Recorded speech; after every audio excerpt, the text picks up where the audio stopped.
Good morning, everybody, and welcome to Living Astrology with Janet Hickox.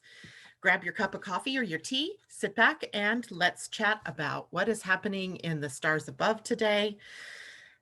Thursday, where do the weeks go, right? The days just seem to slip on by, and here we are at Thursday already, which means today we'll be doing some card readings and or a chart. If you want me to take a look at a chart, hopefully we can do that. As well, today we'll be taking a look at the moon in Capricorn. Yesterday afternoon, the void of the moon was broken by its move into the sign ruled by Saturn. Things take a bit of a serious turn for the next couple of days. We are more capable of banking goals, reaching goals. We are more business oriented. It's a call for us to join with our inner authority and to really live our lives authentically. That's kind of the opportunity that we have every time we have Capricorn energy. We'll go through what that means. Today is the exact Mercury opposing Mars, and I want to dig into that just a little bit deeper. And as well, today the Pleiadian-Earth energy is for healing, which was Ish in the Mayan calendar. Healing energy is about the jaguar, the priest, or the person who is connected to source or God. And in the Pleiadian calendar, that is equatable to healers, right? So guess what happened yesterday? I got this in the mail. Yay, it took a while. She sent me this back August 6th, I think it was. So it took well over a month for me to get, but I was really happy to get it. And some of the pictures in here are just like striking, gorgeous, right? That's a January one. Let's look at, if we look at August, remember this is an 18-month calendar. So we have 18 months beginning from January of 2021 and going through June of 2022. So the cover looks very similar, right? But it is a brand new calendar. So thankfully I got that. So if you ordered yours after the visit that we had last week today with Pia and Colin, don't fear, yours will be on its way as well. Hopefully things will start to speed up. All right, so good morning to everybody out there. Debbie Tibbetts-Tumiel and Monique Alexander, Andy Girl, Mimi, hello, and Courtney Menard, hello. Asa, hello there. I didn't even check in with you this morning, so I'm glad to see you out there. And Andy said, I would love to have a card pulled today if you have time. Absolutely, Andy. So Asa, can you start making a list for me? And I'm going to have everybody else wait to do that until I tell you it's time for that, so we don't overwhelm Asa right from the beginning this morning. So let's dig in, shall we, and talk about what is happening in the stars above, particularly with the moon now in Capricorn. So I think we've all kind of had our fill of Capricorn energy, right? We are not done with it by any stretch of the imagination, but every time the moon moves through Capricorn, of course, it is eventually going to come into contact with Pallas Athena, with Jupiter, with Saturn, and with Pluto. And it is going to stimulate some of that destruction, reconstruction energy that we've been hanging with now for, gosh, nigh on 2 years. And especially all of 2019 and then this year, right, with the conjunction of Saturn and Pluto and then Jupiter and Pluto, and we're aiming right at another Jupiter-Pluto conjunction here next month. So we have more to deconstruct and more to reconstruct, right? That is kind of the name of the game. So what we can do with the moon in Capricorn is sort of prepare ourselves for making sure that our foundations are sturdy and sustainable, right? I think what happens now in the outer world is anything that doesn't have sustainability, anything that doesn't make sense, that doesn't align with our stated values will crash and burn. So that happens on the collective as well as it happens in our personal lives. So not to fear when things go wrong or when things look like they're upside down. It's just a call for you to see more clearly whether what you were presented with was sustainable or not. So again, that happens on the bigger world stage, but it also happens in our personal lives.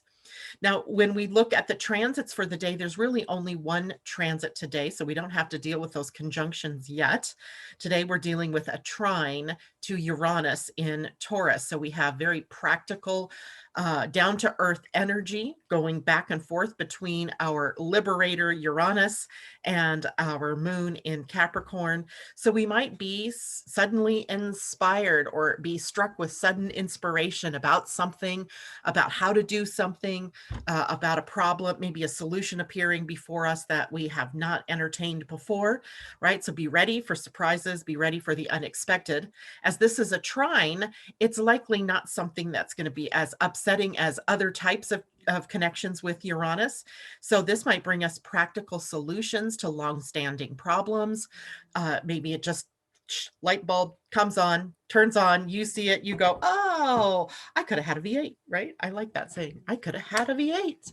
That's the solution to that problem that's been dogging me for years or months or weeks. So solutions are right at hand, and it might be surprising, right? It might come when you least expect it through a medium of which you didn't expect, right? So be aware, be open for that kind of experience today. Now, as far as what Capricorn rules, remember the moon is about our emotions and how we feel about what's happening around us, how we respond or do we react, right? Keep that in mind as we talk now about what are the types of things that we can experience in Capricorn energy. Well, first off, Capricorn runs time, rules time, has a collaboration with time. And time here is the type of time that we think of as the past, um, even though there literally is no real past present. There's only the present, right? There's not even a future yet. But in our experience of the linearity of life, this rules the sense of time in the past. And as such, then rules things that also have an impact on the future. So our maturity in getting into old age, retirement, all of the things that we need to have taken care of now so that we can be okay in the future. So we have sort of a blending of the past and the present and the future all together here in this particular day. Speaking of time, this morning, I don't know where the time went. It just seemed to fly by. And before I knew it, I looked at my watch and I went, 7:56. Oh my gosh, I better get my show running. It was too funny because I thought I still had 10 or 15 minutes. Not to be.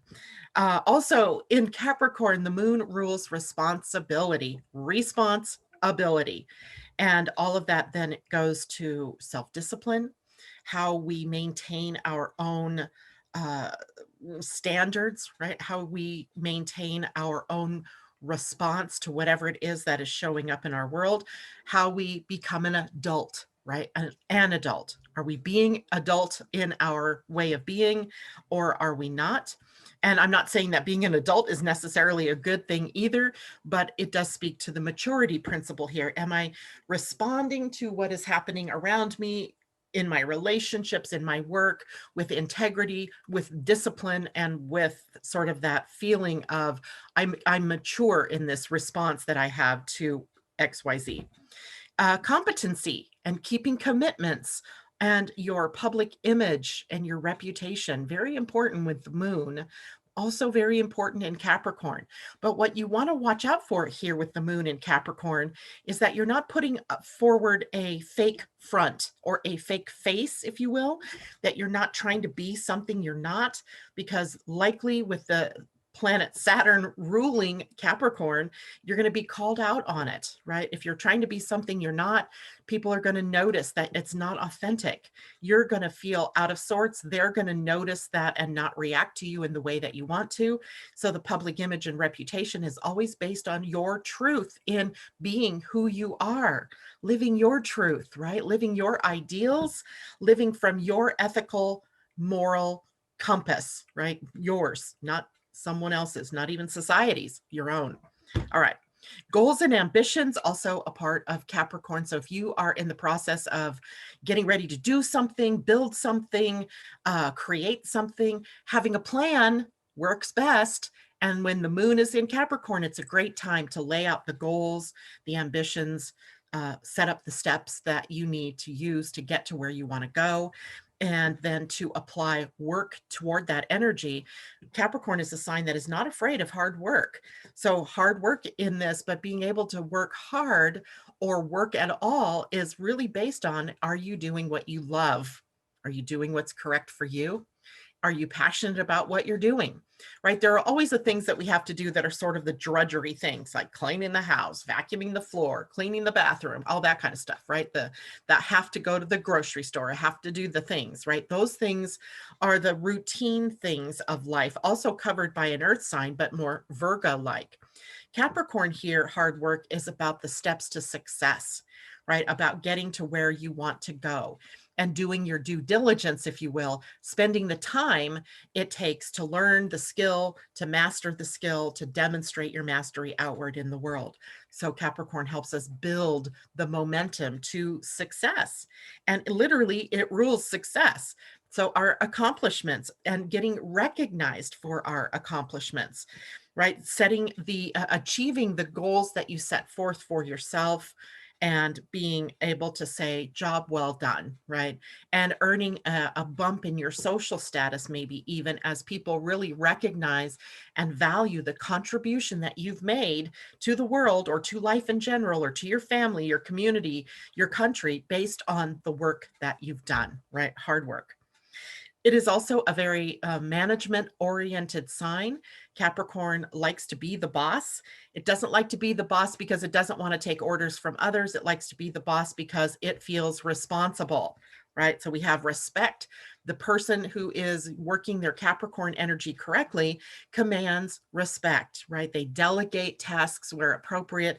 They don't jump in and take over processes. They allow the other people around them to be supported. They recognize and value the others in their lives. So good management is more than just being in charge. It's about being in command of everything that's going on while not necessarily having to do all the work yourself, letting everybody support and be shining in their own capacity. So when we have the moon in Capricorn, it calls that up. Are you trying to take over the whole thing and do everything? Or is there a way for you to release that and sort of manage the process while letting other people shine in their respective area? This is a sign that loves rules and protocols, and the measure of the goal is, how, if you can measure the progress of what it is that you're doing or what it is that you were saying that you were going to do, keeping your word, right? Also a part of the Capricorn experience. It is also the sign of authority and authority figures. Primarily, it is the sign that we would say rules the natural 10th house. So the house of profession and career and father and authority figures. But it's also how you call up your own authority, right? So how do you claim and live from your own authority in life?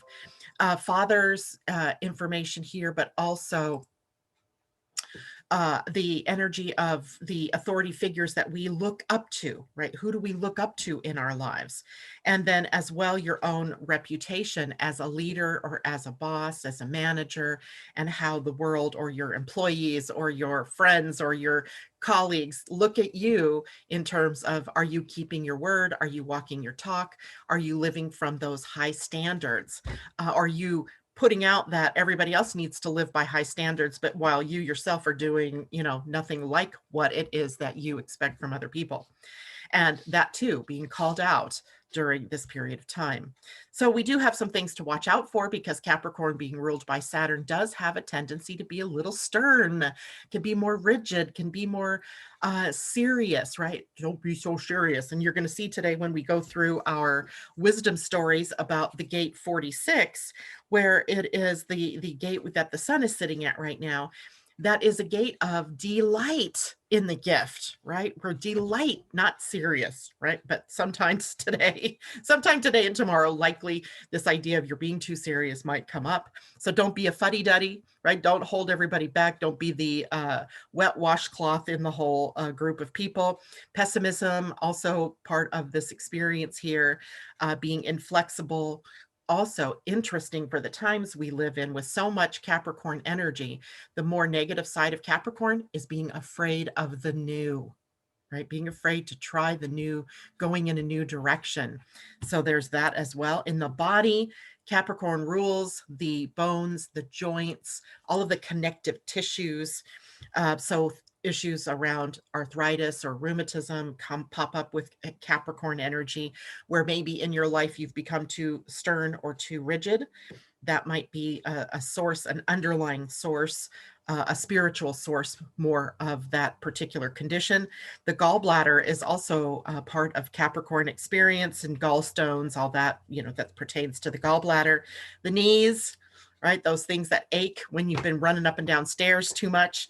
And skin, right? Skin is also ruled by Capricorn, ruled by Saturn. And in that, again, is that concept of integrity, right? Integrity coming from the skin, the root word of which is integument, integrity, being in your skin, being authentic, being true to you. Okay, so how's that for everybody this morning? Asa, was that you? Good morning. Oh my gosh. All right, YouTube. So let's see.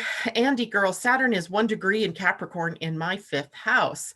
So interesting, because that's a combo of things, right? Because we're in moon in Capricorn, which means right now the moon is moving across your natal Saturn.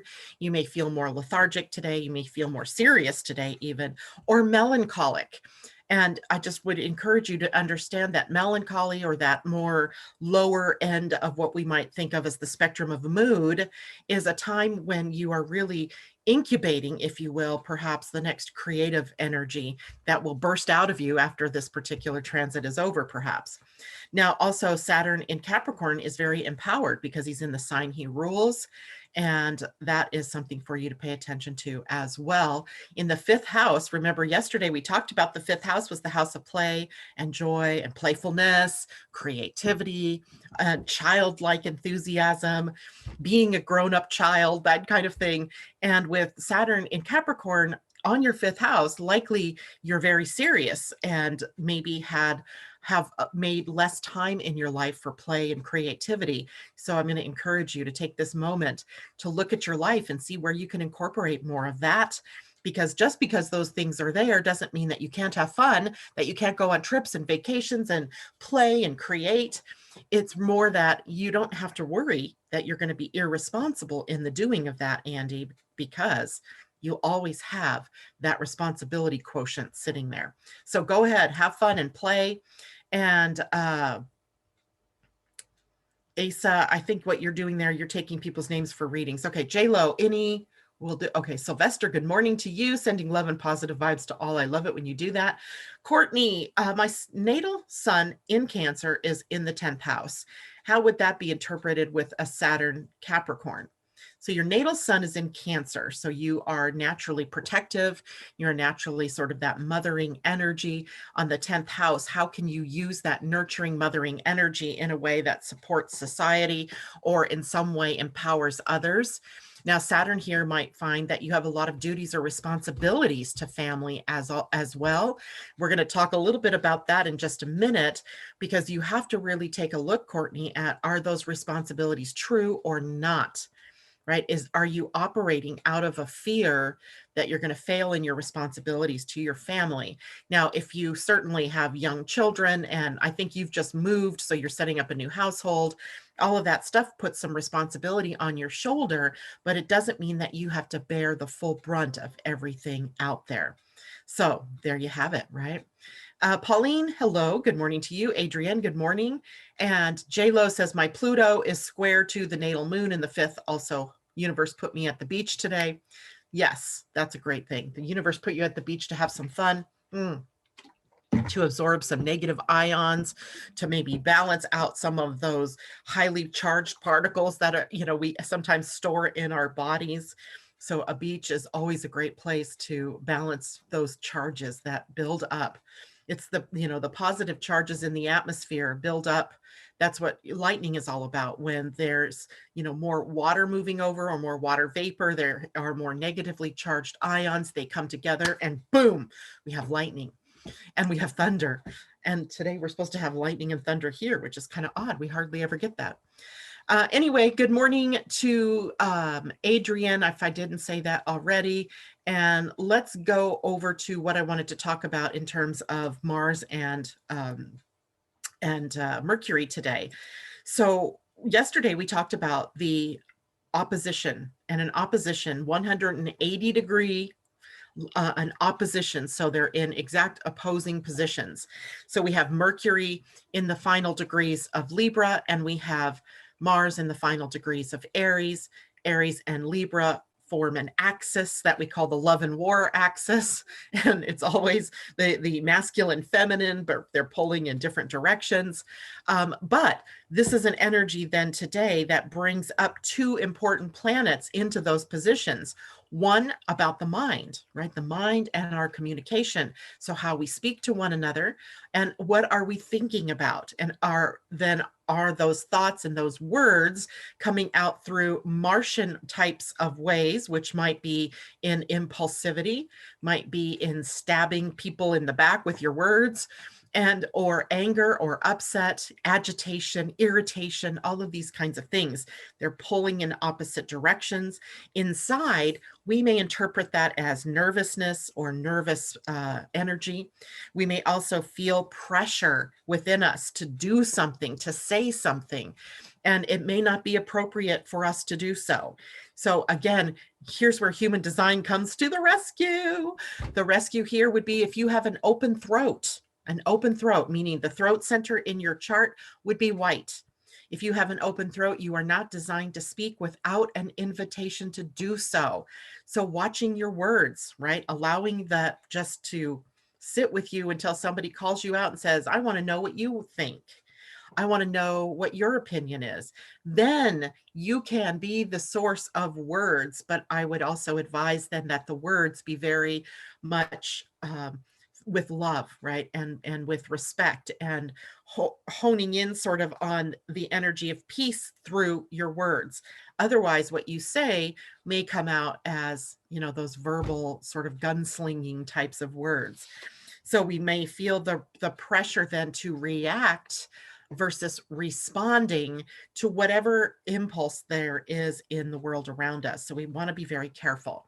That might mean you're driving along, someone cuts you off, you get irritated, and instead of, calming down the situation, you feed into it. And next thing you know, that person slams their brakes on you, jam up their back end, and now you have an accident.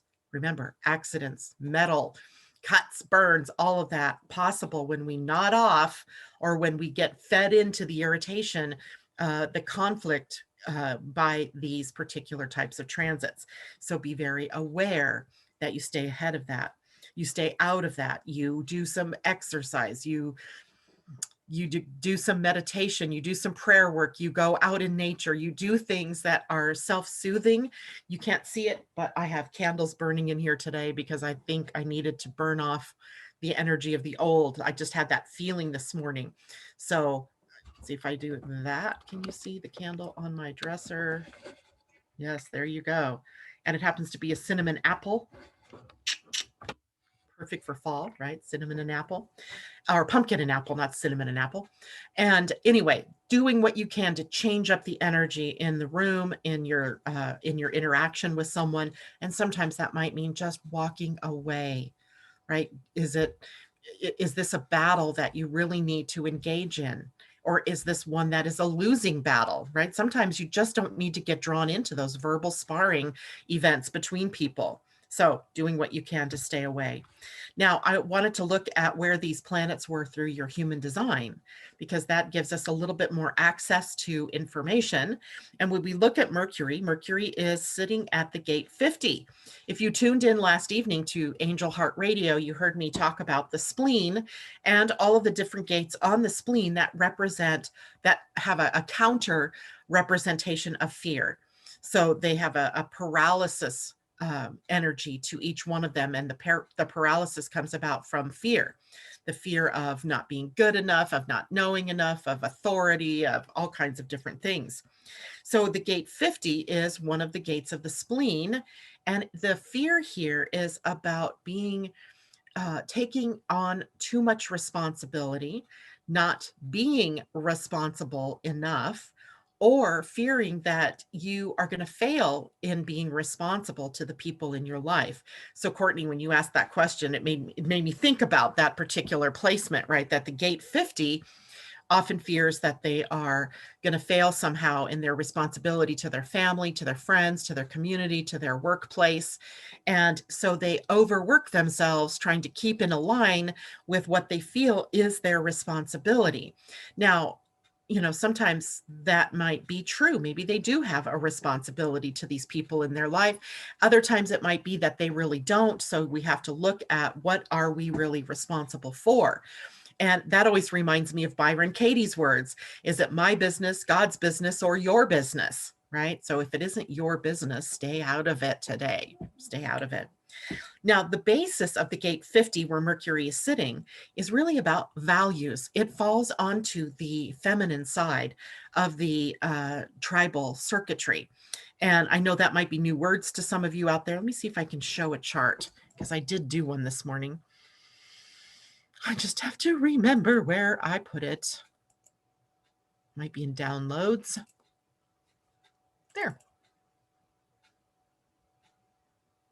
Okay. We'll use this one. No,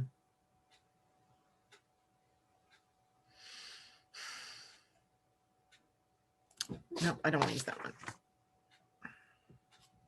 Hold on just a moment while I get my just now. Do I have a just now chart this morning? Yes, today's the 24th. There it is. Okay. Now let me share my screen, and then I'll share that other graphic with you guys too, but not right this second. I think it might be too confusing. Here we go. So here's our just now chart. So in human design, of course, we have 9 energy centers, and they get highlighted by planets in transit. So when we look at the sun, which is our first symbol here, it is at the gate 46, which is sitting on the identity center right here. And then we see the earth at the gate 25. We're going to read these soul stories here in a little bit. That gate 25 is leading over here to the ego center. Well, here is the gate 50. This is the spleen. It is the center for time, intuition, health. It's where our immune system lives, right? Our immune response. So the lymphatic system, the T cells, and any of the white lymphocytes and so forth that come to the rescue when perhaps we get a cut or we get sick, right? Our body mounts this immune response without our conscious awareness, because this is an awareness center, and that center is always aware of what it is that is going to keep you safe, that is going to keep you in survival and not cause your death. So consequently, some of these gates in their turn of to try to keep you alive can sometimes then turn into fear, right? So we have fear here with Mercury. Now, this gate, what I was saying here, is the representation of the feminine tribal energy, while over here is the masculine tribal energy. So it sets up the field for which the divine masculine and the divine feminine would work best.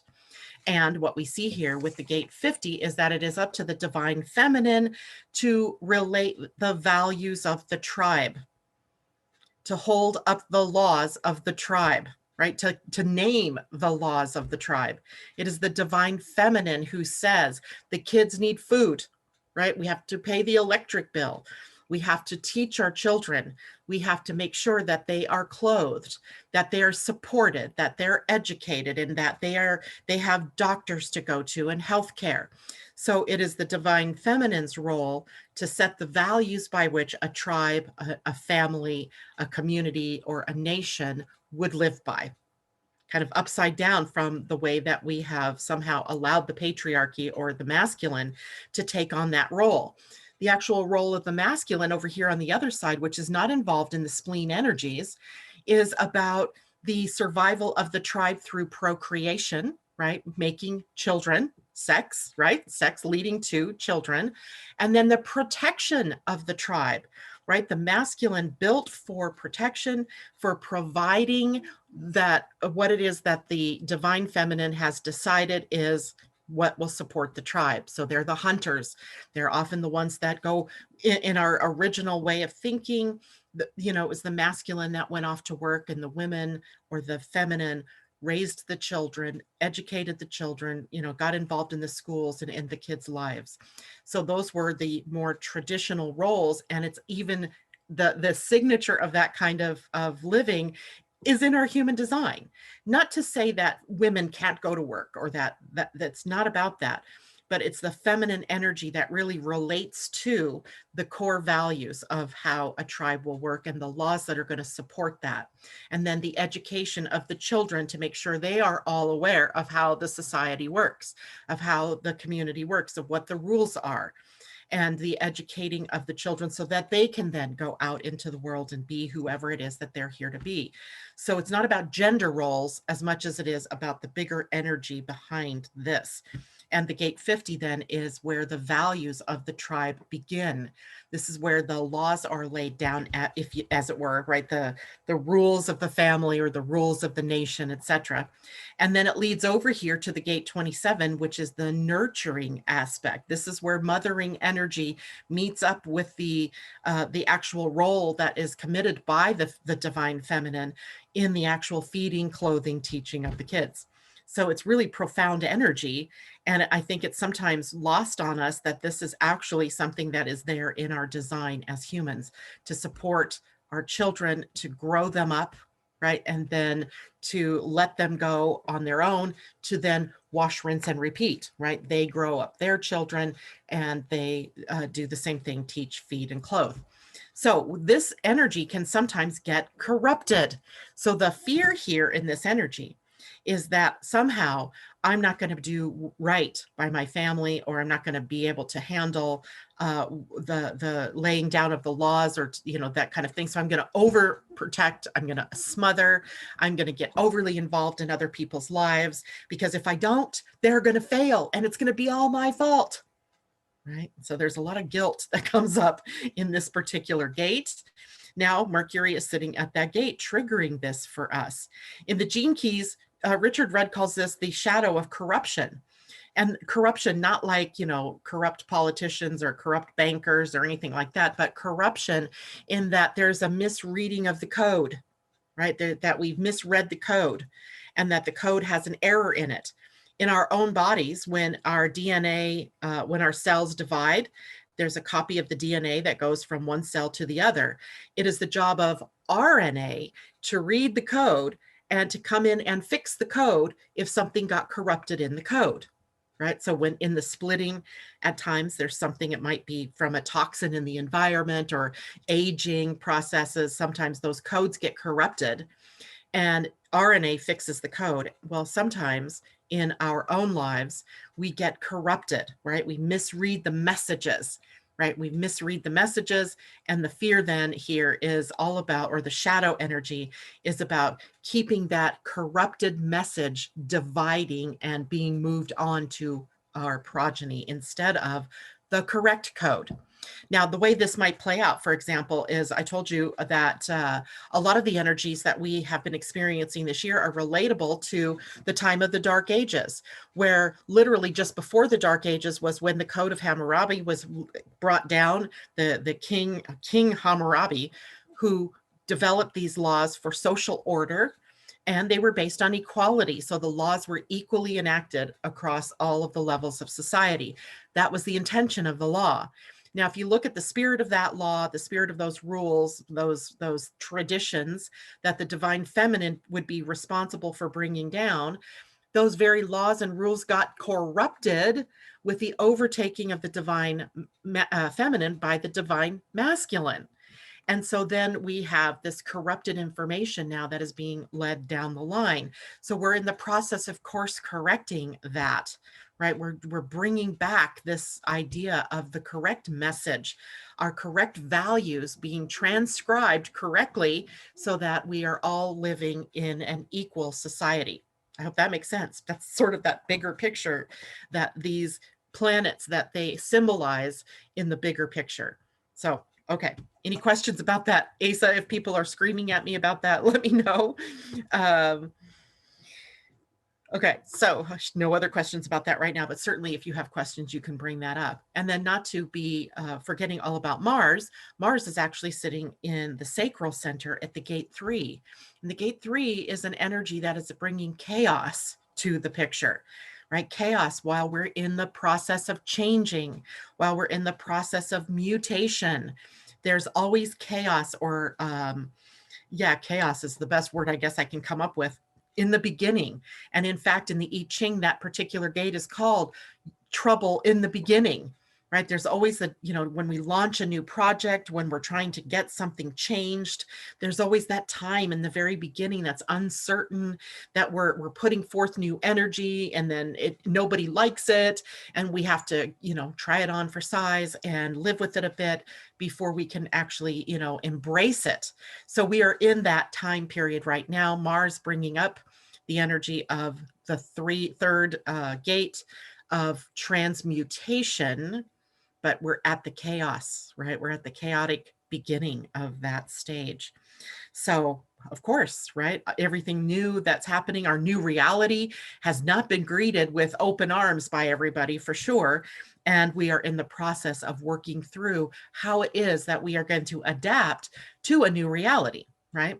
What are we going to take away from all the things that have happened during 2020 as we move forward now into 2021? And there's still more yet to happen, right? So Mars setting that pace for us to synthesize these changes, right? To synthesize values and perhaps new values into humanity, right? Into our beingness.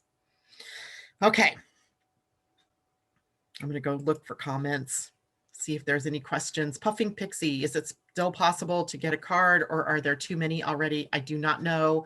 Asa, will you start to let me know who the card, great minds think alike. I think you just did that, didn't you? Yep, you did. Awesome. All right, I'm not going to do that many readings today. Yeah, I won't be able to. So I probably will do the top 5, and that will be it. Sylvester, so my feminine is 9 on my natal chart, and my masculine is 2. Now my spleen center is defined. So what does that make me in the bigger picture? So my feminine is 9. I'm not sure what you mean by this, Sylvester. It might be a good idea. I don't know. Have you sent me your birth information so that you have a human design chart? It might be a good idea for us to actually look at the chart, because I'm not sure what you mean. Is it the gate 9? So the gate 9 is not on the spleen, nor is the gate 2. Now my spleen center is defined. Yeah, I'm sorry. You might have to put out some more information there so I can do that. Alrighty, so last thing before we get into card readings today is for healing energy. This is where we define our boundaries and our limits, and they may be new boundaries. We may have new limits that we are exploring, but we have to come to a sustainable foundation in order for us to do the next step, which is moving. Tomorrow is moving energy. So right now we're building that foundation.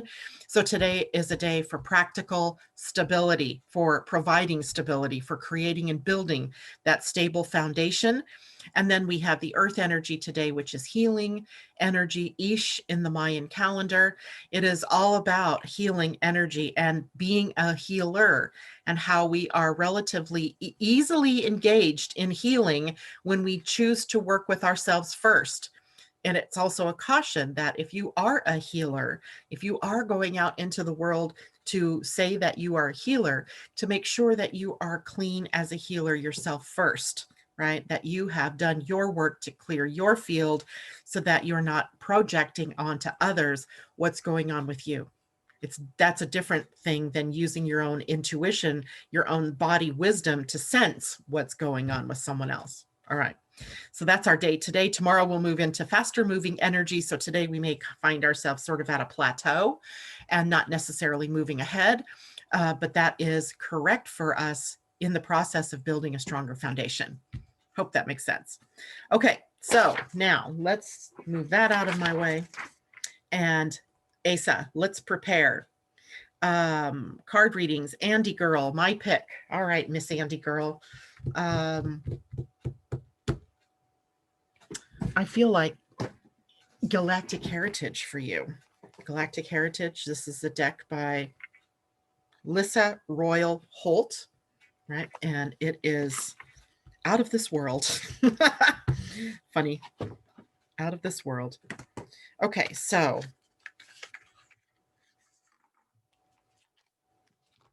And it's a huge deck. Look at all those cards. almost just perfect for my hand. If they were any bigger, they would be a problem for me. But luckily they're a little bit smaller card themselves, so I can fit them in my palm. And wow, this one wants to come out for sure. It is the card 107, and it's called True Compassion. And it is an Orion Light card from the future. Orion Light from the future, True Compassion. And it is one of the last cards of the deck. I think there's 108, so it is second to the last card. And let's see, it says, true compassion is a deep recognition that all consciousness is part of a greater whole. Whatever one aspect experiences is experienced by this whole. Thus, when you see pain and suffering in the world, know that pain exists within you too. When you find pain within you and embrace it fully, the whole feels your love and compassion. At first, this may hurt because it's natural to try to shield yourself from the pain of another, but eventually the love you share will melt away the pain. The Orion Light asks you not to fear pain and to use it as a gateway to true compassion. Here's the commentary on that. The last 4 cards of the deck access the Orion Light, which connects to a very evolved era in Orion history.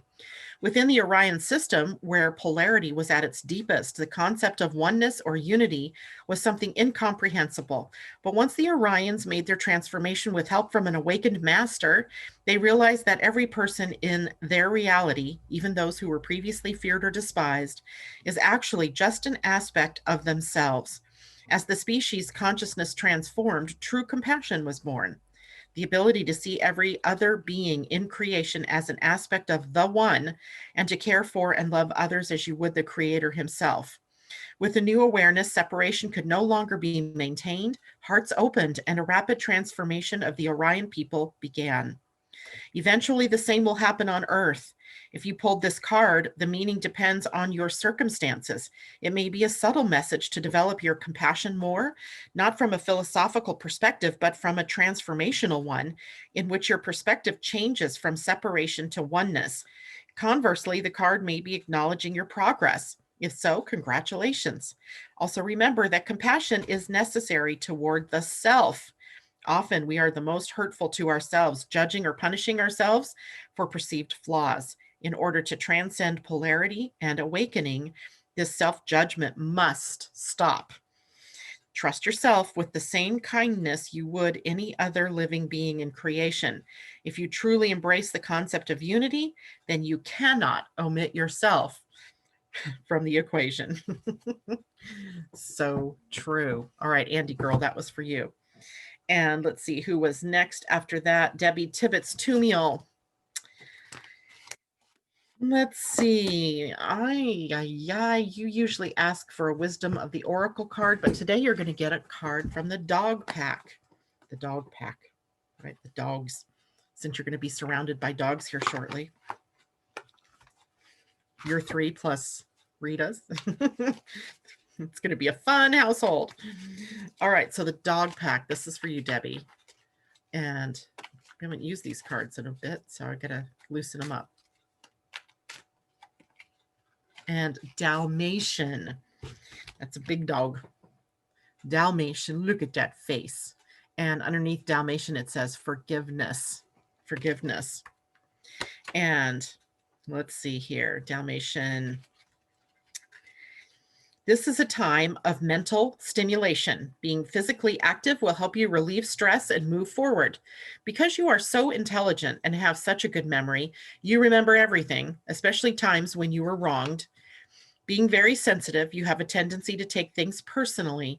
This may bring up abandonment issues you have not yet chosen to deal with. You may even feel abandoned by God. Forgiving the person or the act doesn't mean you condone it or even need to have a relationship with them. You have an opportunity to forgive and to be free. Forgiveness is always for you. Dalmatian's advice: it is now time to choose love over fear. Lovely. Dalmatian. Now, what did I do with that deck? There we go. All right. And let's see. After Debbie was Ursula. You pick, but want a solar year card. a solar year card. What is going to give us that best advice for you for the year? I keep avoiding this, but this is what it's telling me, and I'm going to draw you a faces card, a wisdom face card. I didn't want to have to take that out. Just my human resistance to doing what Spirit's telling me. Now, these cards are harder to hold and to mix up. So this is for Ursula's solar return, I'm assuming, for her year ahead. What is the wisdom in the card she needs to have? And the card that you get is Insight, number 43. All right, look at that. Is that an owl on his forehead or a hawk? Looks like a hawk, some bird of prey, some wisdom bird there. And Insight. So that is the gate 43 or the gene key 43. So let's find the story here for 43.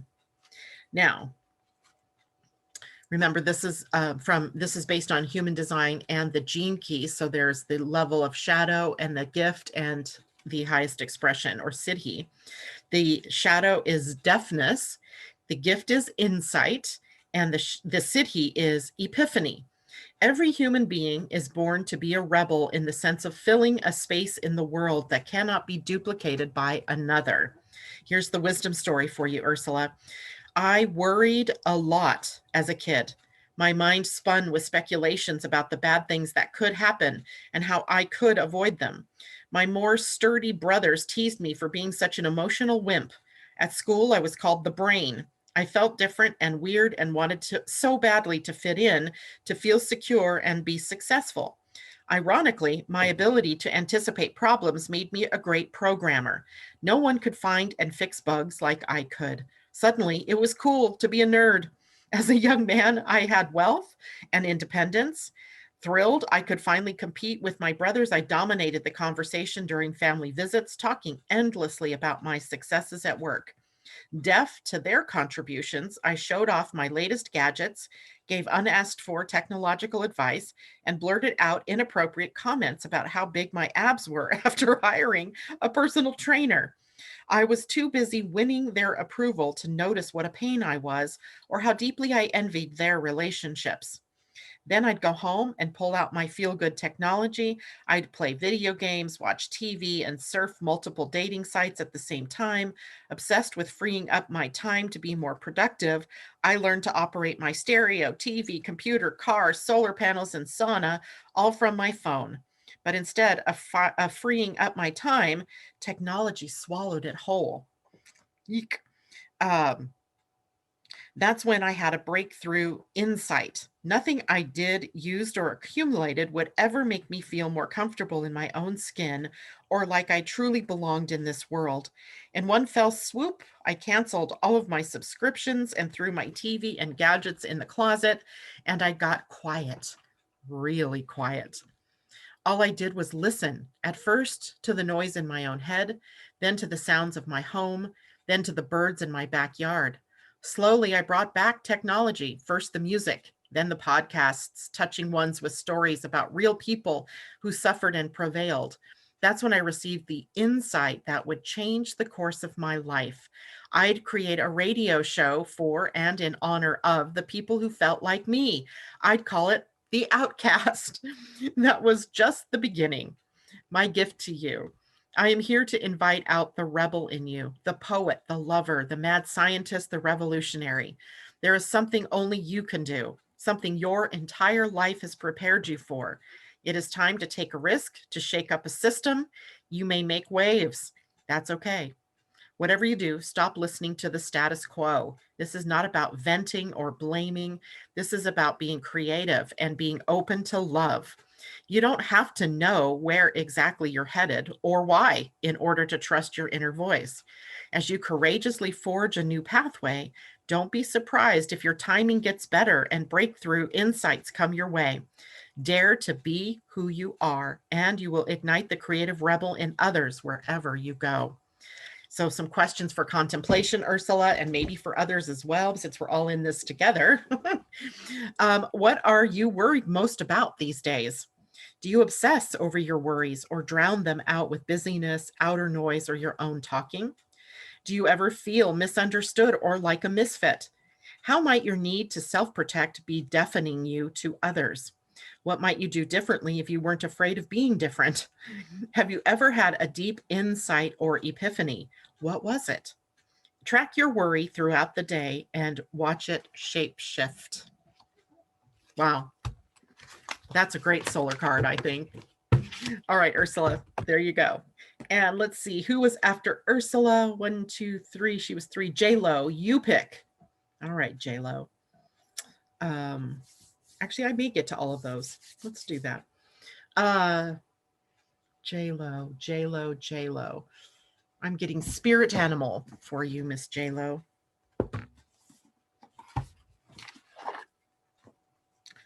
Which isn't the usual thing I feel for you, but today it's animals. Let's see.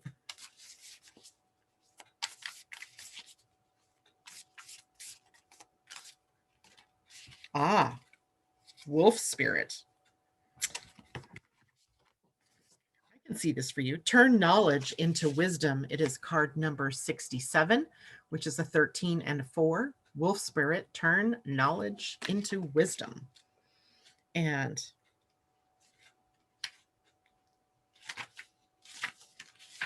here we go. And it was right side up, by the way. So the oracle's message: wolf spirit leads you deep into the enchanted forest that holds the secrets to your life. Can you sense her beckoning you to follow, asking you to take all you have learned and all you are learning and make it yours? Can you integrate it into all your body, mind, and spirit? Whatever lessons you learned along the way, do not leave them unexamined. Be loyal to your dreams, to your soul, and to turning knowledge into wisdom and experience and turning that into magic.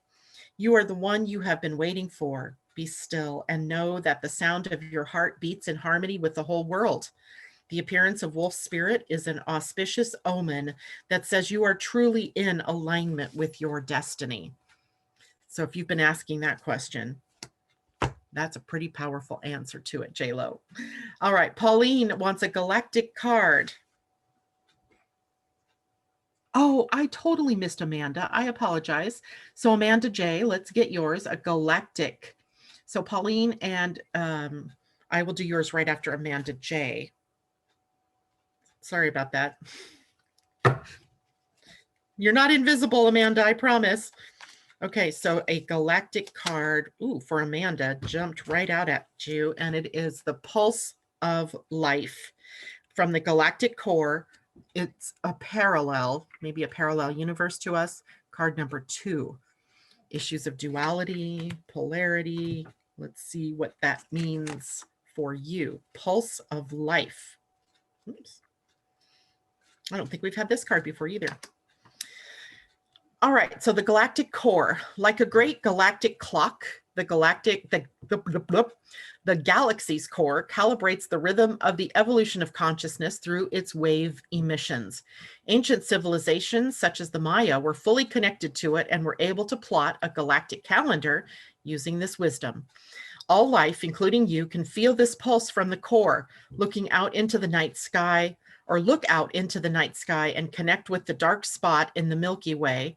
Let yourself breathe in this energy, resetting you to the natural pulse of the universe. You cannot rush evolution. This is the card of trust. There you go. Let go and allow the universe to work through you. Commentary. While creation spans an infinite number of galaxies and states of consciousness, this card represents the energy of our home galaxy. At the center of any galaxy, the core acts like a metronome, almost like a heartbeat, that guides the pace of evolution of all the consciousness in that particular galaxy. The Maya and other ancient civilizations understood this great role played by the galactic core and were able to interpret this pulse through their advanced calendric system that described the process of evolution from separation back into unity. Everyone is attuned to this metronome, but only some can feel it. In the year 2012, our solar system crossed over the galactic disk, beginning a new 13,000-year cycle of evolution. We are now able to access a whole new energy that facilitates integration and evolution during this new cycle. Some have also called this the rising of the cosmic feminine. If this card has come up in your reading, then it is either acknowledging your innate connection to this galactic pulse, or it is encouraging you to begin developing it.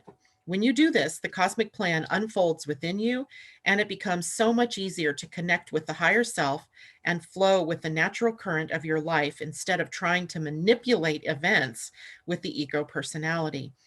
Connecting with this energy brings a tremendous sense of peace and stillness and truly facilitates your journey back home. Wow. That's our galactic center, right? And this one will be for Pauline, who wanted a galactic card as well. These are kind of cool cards. Deep, definitely. So for you, Pauline, it is 17, pushing the envelope, which is from Lyra, and in the present. Lyran, pushing the envelope, card number 17. And there we go. A Lyran trait that humans share is the need to push the envelope, to force ourselves to go beyond limitations. This is what drove them and us to always grow more beyond the laws of physics, beyond the current technology, and beyond physical endurance. This can be a good quality when a breakthrough is desperately needed. However, that same trait can become obsessive and cause us to never rest and always push ourselves to exhaustion. This most likely has been a karmic pattern of yours for many lifetimes. Now it is time to let it go. Your self-care is more important than pushing the envelope. This theme refers to the human and Lyran tendency to become single-minded and sometimes ego-driven, pushing ourselves beyond our limits in order to accomplish a goal.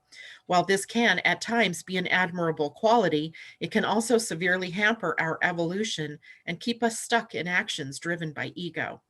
When we are stuck in these ego-driven tendencies, it becomes impossible to connect with our higher nature and evolve beyond the limitations of the ego.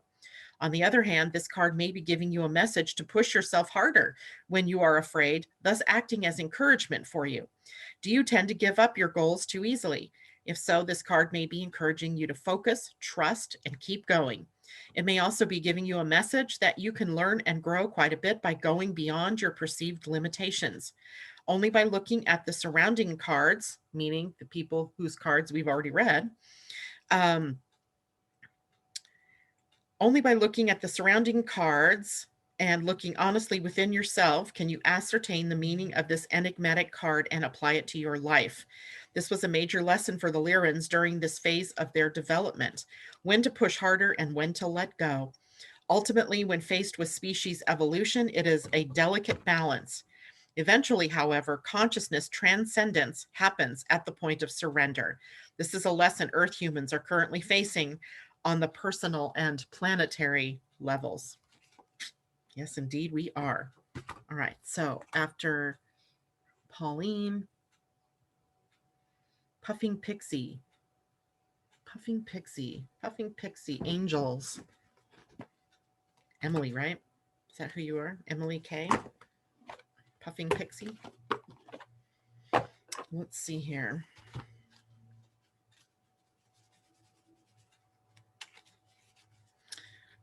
And then Jackie, I will do you next, and then I will be done. Ooh. There's like a pulse moving through these cards. This ought to be really interesting. I was thinking, is it going to be the same cards we've pulled over and over again? But it is one we've pulled before. Compassion. Compassion. The angel of compassion. Right, let's see what that means for you. Let's see. Okay. So, compassion. Here's your message, Puffing Pixie. Your angels are wrapping a light of compassion around you at this time and guiding you to let go of conflict or the need to prove your point. The more you resist and fight, the unhappier and more drained you will be. Pointing out mistakes or mishaps or concentrating on the negative traits or actions of others will only hold you back. Don't let the unjust actions of others block your experience of joy and freedom.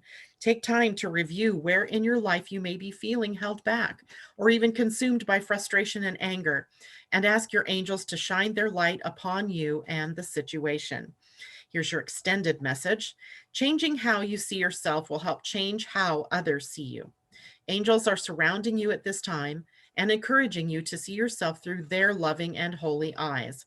All of the ups and downs you have faced, all of the insecurities you have overcome, and all of the setbacks you have moved beyond are testament to your resilience and strength. So have compassion and respect for yourself. Angel wisdom is encouraging you to love and treat yourself the way you would love to be loved and treated by others. Then your own actions will be mirrored back to you by those around you. So ask your angel guide to help you be more compassionate towards yourself now. I think that's a great card for everybody. And Jackie, Piccola, Dragon. Let's get those dragons out and see what they have to say today.